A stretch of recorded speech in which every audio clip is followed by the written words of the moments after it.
গাঁৱতো আৰু গুৱাহাটীৰ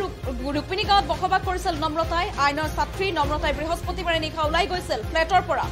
ঘৰত পৰিধান কৰি থকা সাজেৰে নিশা ওলাই গৈছিল এপাৰ্টমেণ্টৰ পৰা দুই বান্ধৱীৰ লগত এপাৰ্টমেণ্টত বাস কৰিছিল নম্ৰতা আৰু হাস্পতাললৈ যাওঁ বুলি নম্ৰতাই কৈ গৈছিল সিকিউৰিটি গাৰ্ডক তাৰ পাছতে পাৰ্টি কৰিবলৈ গৈছিল নম্ৰতাই শিলঙলৈ বুলি ওলাই গৈছিল নম্ৰতা আৰু এপাৰ্টমেণ্টৰ পৰা খুচকাঢ়ি ওলাই গৈছিল নম্ৰতা কিছু সময়ৰ পিছত এখন গাড়ী আহি লৈ গৈছিল নিশা মাছ নিশা লৈ গৈছিল নম্ৰতা আৰু নম্ৰতাৰ মৃত্যুক সহজভাৱে এটা ল'ব পৰা নাই পৰিয়ালৰ লোকে এক পৰিকল্পিত হত্যাকাণ্ড বুলি অভিযোগ কৰিছে আত্মীয়ই মেঘালয়ৰ পৰা উভতি অহাৰ পথত নংপুত সংঘটিত হৈছিল সেই ভয়ংকৰ দুৰ্ঘটনাটো তাৰ পাছতে মৃত্যু হৈছিল নম্ৰতাৰ আৰু এই যি ঘটনা মৃত্যুৰ ঘটনাক কেন্দ্ৰ কৰি এটা চাঞ্চল্য অব্যাহত থকা পৰিলক্ষিত হৈছে নুমলীগড়ৰ পৰা আচলতে আহি এনেদৰে গুৱাহাটীত বসবাস কৰি মিছা কথা কৈ পাৰ্টি কৰিবলৈ ওলাই গৈছিল যুৱতীগৰাকী আৰু সুৰাৰ লাগীত মাতাল আছিল যুৱতীগৰাকীও মাতাল আছিল সুৰাৰ লাগীত গোটেই দলটো গাড়ীত উঠি যোৱা গোটেই দলটো সুৰাৰ লাগীত মাতাল হৈ আছিল আৰু সেই সময়ত তেওঁলোকে ভিডিঅ' কৰিছিল সেই ভিডিঅ' আমি আপোনালোকক দেখুৱাইছো কেনেদৰে আচলতে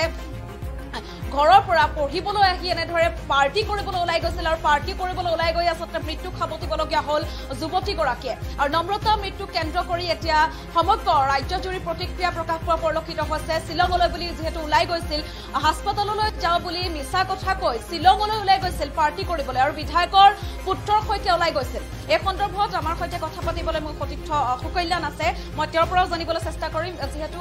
এই যে নম্ৰতা কাণ্ড নম্ৰতাৰ মৃত্যুৰ পাছতে আচলতে সমগ্ৰ ৰাজ্যজুৰি এটা প্ৰতিক্ৰিয়া প্ৰকাশ পাইছে যিহেতু এগৰাকী ছাত্ৰী আইন বিভাগৰ ছাত্ৰী হৈ তেওঁ খুৰাৰ লাগীত মাতাল হৈ এনেদৰে মৃত্যুক সাৱটিবলগীয়া হ'ল আৰু এটা ভিডিঅ' এটাও আহি পৰিছে কি ক'ব চাওক গোটেই ঘটনাটো চাবলৈ গ'লে 5 গৰাকী সেই গাড়ীখনত আছিল এগৰাকী আছে নম্ৰতা মৃত নম্ৰতা প্ৰজ্ঞা গায়ত্ৰী মৃগাংকৰ আৰু আন্নাতুল্লাহ আৰু গোটেই ঘটনাটোত দুৰ্ঘটনা এটা হোৱাৰ পাছত সেই বন্ধুবৰ্গৰ কি কৰিব লাগিছিল প্ৰথমতে বন্ধুবৰ্গৰ দায়িত্ব আছিল যে চিকিৎসালয়লৈ প্ৰেৰণ কৰা নম্ৰতাক প্ৰেৰণ কৰিব লাগিছিল চিকিৎসালয়লৈ কিন্তু চিকিৎসালয়লৈ প্ৰেৰণ নকৰি বিধায়ক পুত্ৰ আৰু গায়ত্ৰী পলায়ন কৰিছিল সেই স্থানৰ পৰা স্থানীয় লোকৰ এখন গাড়ীতে লৈ গৈছিল দুই বান্ধৱীয়ে গতিকে কল্পনা কৰক কেনেকুৱা এটা ঘটনা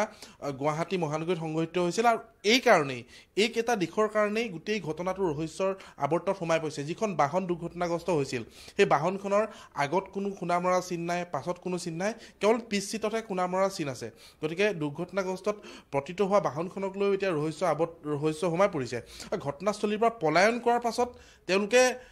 নাটকীয়ভাৱে আৰক্ষীয়ে যেতিয়া তেওঁলোকক তলব কৰিলে আৰক্ষীয়ে মাতিলে যে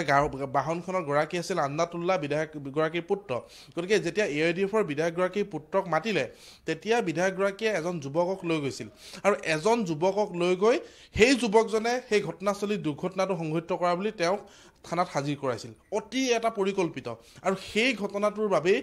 এতিয়া সেই দিশটোৰ বাবে এতিয়া আৰক্ষীয়ে গোটেই ঘটনাটো সন্দেহৰ আৱৰ্তত লৈছে আজিৰ দিনটোত এই 4 গৰাকীক মাতি পঠিওৱা হৈছে নংপু আৰক্ষী থানাত যি 4 গৰাকী সেই স্থানত উপস্থিত আছিল প্ৰজ্ঞা গায়ত্ৰী মৃগাংকৰ আৰু আনগৰাকী হৈছে বিধায়ক পুত্ৰ আন্নাতুল্লাহ এই 4 গৰাকীক মাতি পঠিওৱা হৈছে 4 গৰাকীৰ পৰা আজি পুনৰ ষ্টেটমেণ্ট ল'ব কাৰণ দুখন ৰাজ্যৰ বিষয়ে জড়িত হৈ আছে নংপু থানাত পৰিয়ালৰ লোকে এজাহাৰ দাখিল কৰিছে আনফালে দিছপুৰ থানাতো নম্ৰতাৰ পৰিয়ালে এজাহাৰ দাখিল কৰিছে আৰু যিহেতু দুখন ৰাজ্য হৈ গ'ল দুখন ৰাজ্যৰ মাজত কিছুমান তদন্ত কৰাত কিছুমান প্ৰক্ৰিয়া এটা থাকে গতিকে নংপু আৰক্ষীয়ে তদন্তত কি লাভ কৰিছে এই মুহূৰ্তত ক'ব নোৱাৰি কিন্তু দিছপুৰ আৰক্ষীয়ে এই মুহূৰ্তত গোচৰটোত আগবাঢ়িব পৰা নাই কাৰণ পৃথক ৰাজ্য তেওঁলোকৰ তদন্তটো বিষয়বস্তু বেলেগ তেওঁলোকে বেলেগ এফালে চাব পাৰে আৰু সেই গোচৰটো ইয়ালৈ দিছপুৰ আৰক্ষীয়ে এতিয়া তদন্তত কিমান দূৰ আগবাঢ়ে সেয়াই লক্ষণীয় হ'ব কিন্তু এটা কথা ক'ব লাগিব এইগৰাকী নম্ৰতাৰ যিটো ফ্লেটলৈ আমি গৈছিলোঁ তেওঁ চিকিউৰিটিৰ লগত কথা পাতিছিলোঁ সেইদিনাখন 1:40 বজাত ওলাই গৈছিল 40 মিনিটত আৰু ওলাই গৈ এখন গাড়ীৰ বাবে অপেক্ষা কৰি আছিল আৰু প্ৰায় নম্ৰতা ওলাই গৈছিল প্ৰায় সপ্তাহত 2 দিন ওলাই গৈছিল দেৰিকৈ আহিছিল কাৰণ চিকিউৰিটিয়ে গেট খুলি দিয়ে এই কথাখিনি জানে কিন্তু এটা কথা উল্লেখ কৰিব লাগিব বহু যুৱতী ইয়াত পঢ়িবলৈ আহে বা ইয়াত কিছুমান ব্যৱসায় কৰিবলৈ আহে কিন্তু ব্যৱসায় কৰিবলৈ আহি এনেকুৱা কিছুমান যুৱকৰ জালত পৰে, যিবোৰ যুৱকৰ জালত পৰি আচলতে মৃত্যু হ'বলগীয়া হ'ল। গুৱাহাটী মহানগৰীত এনেকুৱা কেইবাটাও ঘটনা আছে য'ত এনেকুৱা ধৰণৰ এংগুল পোৱা গৈছে, ভাড়া দিয়াত থাকে, পৰকীয়া প্ৰেম, অত্যাধিক যৌন আসক্তি, এনেকুৱা ধৰণৰ ঘটনা পোৱা গৈছে। এটা প্ৰশ্ন সুধিম, বিধায়কৰ পুত্ৰৰ সৈতে কি সম্পৰ্ক আছিল নম্ৰতাৰ, সেই কথা প্ৰকাশ কৰিছে নেকি বা তথ্য পাইছে নেকি কিবা? চাওক, এই কথা তথ্য পোৱা নাই, কিন্তু প্ৰজ্ঞা আৰু যি দুজন যুৱক যুৱতী আছিল, এগৰাকী প্ৰজ্ঞা আৰু আনগৰাকী হৈছে মৃগাংকৰ, তেওঁলোকৰ এটা সম্পৰ্ক আছে, তেওঁলোকৰ কোৰ্ট মেৰেজো হৈ থকা বুলি এই মুহূৰ্তত জানিব পৰা গৈছে। কিন্তু বিধায়কৰ পুত্ৰৰ লগত তেওঁ কি সম্পৰ্ক আছে এই মুহূৰ্তত কৈ দিব পৰা নাযাব, কাৰণ কোনোৱে এই মুহূৰ্তত মুখ খোলা নাই। সংবাদ মাধ্যমে তেওঁলোকৰ সৈতে যোগাযোগ কৰিবলৈ চেষ্টা কৰা হৈছে। বিধায়কৰ পুত্ৰক মই নিজেও ফোন কৰিছোঁ, কিন্তু বিধায়কৰ পুত্ৰই ফোন ৰিচিভ কৰা নাই। এইখিনিত তেওঁলোকৰ ক'ৰবাত স্থিতিটোক লৈ এতিয়া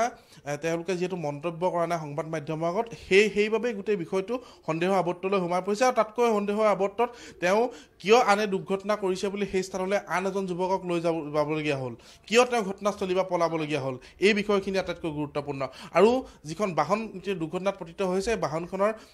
মাজতহে এটা দুৰ্ঘটনাৰ চিন আছে আৰু আগৰ পিছত কোনো ধৰণৰ নাই। তেওঁলোকে যদি খুন্দিয়াইছিলে ট্ৰাকত, সেই ট্ৰাকখন ক'লৈ গ'ল, এতিয়া এইখিনি বিষয় তদন্তৰ।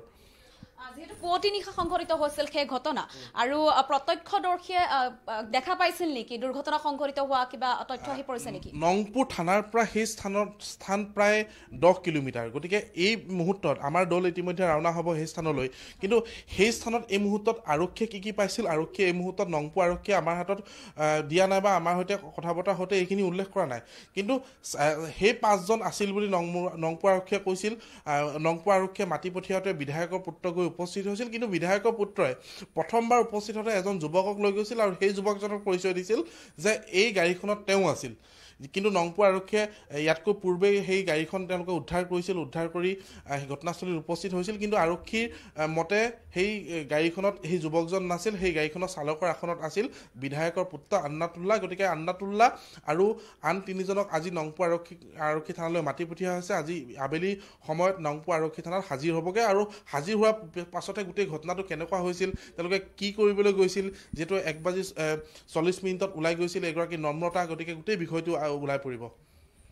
হয়, আমি পুনৰ আপোনাৰ পৰা জানিম, কিন্তু দৰ্শকসকলক আমি পুনৰবাৰ জানাবলৈ লৈছোঁ যি নম্ৰতা কাণ্ড, সেই নম্ৰতাৰ এটা ভিডিঅ' আহি পৰিছে, আৰু সুকন্যাই ইতিমধ্যে জনাইছে সেই ঘটনা সংঘটিত হোৱাৰ পাছত বিধায়কৰ পুত্ৰ সেই স্থানৰ পৰা পলায়ন কৰিছিল, আৰু এই যি পলায়ন কৰাৰ কথা এতিয়া ৰহস্যৰ আৱৰ্তত সোমাই পৰিছে। আৰু নম্ৰতাৰ পৰিয়ালেও দাবী কৰিছে যে নম্ৰতা সহজ মৃত্যু হ'ব নোৱাৰে, পৰিকল্পিতভাৱে হত্যা কৰা হৈছে নেকি বুলি এক প্ৰকাৰে প্ৰশ্ন উত্থাপন কৰিছে। আৰু লগতে পুনৰবাৰ মোৰ সতীৰ্থ সুকন্যাই কিছু তথ্য আপোনালোকক জনাব বিচাৰিছে। হয়, চাওক, এই গোটেই ঘটনাটোত চাবলৈ গ'লে বন্ধুবৰ্গৰ লগত অত্যাধিক তেওঁলোকে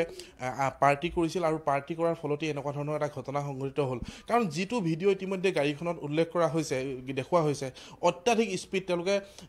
দেখিবলৈ পাইছে সকলোৱে যে অত্যাধিক স্পীডত থকা বুলি স্পষ্ট হৈছে। আৰু শ্বিলঙৰ একাবেকা ৰাস্তা, যিহেতু দুৰ্ঘটনা নিশ্চিতভাৱে হ'ব অত্যাধিক স্পীডত গ'লে। গতিকে আৰু কিছুমান তথ্য পোহৰলৈ আহিছে শেহতীয়াকৈ। নম্ৰতাই বহু সময় ধৰি আচলতে এক সুৰাপান কৰাৰ অভিযোগ উত্থাপন হৈছে, আৰু নুনমাটি থানাত এটা ঘটনাক লৈ কেন্দ্ৰ কৰি নুনমাটি থানা যাবলগীয়া হৈছিল এগৰাকী নম্ৰতা। গোচৰ নহয়, আচলতে তেওঁ এনেকুৱা ধৰণৰ ক'ব নোৱাৰি, কাৰণ এজন উবেৰ চালকৰ লগত তেওঁ কিছুদিন পূৰ্বে মতানৈক্য হৈছিল। ৰাতি 2 বজাত এই ঘটনা সংঘটিত হৈছিল। আমি আৰক্ষীৰ বিশেষ সূত্ৰৰ পৰা জানিব পাৰিছোঁ যে নুনমাটি থানাত তেওঁ এজন উবেৰ চালকক প্ৰহাৰ কৰা বুলি এটা অভিযোগ উত্থাপন হৈছে। তেওঁৰ লগত সেই সময়ত যুৱক যুৱতী আছিল এখন উবাৰক কেন্দ্ৰ কৰি, আৰু সেই ঘটনাক লৈ তেওঁ আৰক্ষীক লিখা দি থানাৰ পৰা বাহিৰ হ'বলগীয়া এটা পৰিস্থিতি হৈছিল। নিশা 2 বজাত এই ঘটনা সংঘটিত হৈছিল। গতিকে পাৰ্টিৰ দিশটো আহিছে, তেওঁলোকে পাৰ্টি সঘনাই কৰিছিল, তেওঁলোকে পাৰ্টি কৰি নিশা ওলাই যায়, নিশা তেওঁলোকে দেৰিলৈকে থাকে, এপাৰ্টমেণ্টত দেৰিকৈ সোমাই আহি এইখিনি কথা স্পষ্ট হৈছে। তেওঁলোকে যে এটা পাৰ্টি কৰাৰ বেকগ্ৰাউণ্ডৰ তেওঁলোক হয়, কাৰণ দেখিবলৈ পোৱা গৈছে কেইবাটাও ঘটনা ইতিমধ্যে কেইবাটাও কাণ্ড ইতিমধ্যে পোহৰলৈ আহিছে যে নুনমাটি থানাৰ যিটো ঘটনা, তেওঁলোকে নুনমাটি থানাত সেই অঞ্চলটোত উবেৰ চালকৰ লগত তেওঁলোকৰ মতানৈক্য হৈছিল, কাজিয়া হৈছিল, তাৰপিছত প্ৰহাৰ কৰিছিল, আৰু প্ৰহাৰ কৰি উবেৰ চালকৰ এজাহাৰত তেওঁলোকে থানাত এই গোটেই ঘটনাটো মীমাংসা হ'বলগীয়া এটা পৰিস্থিতি হৈছিল।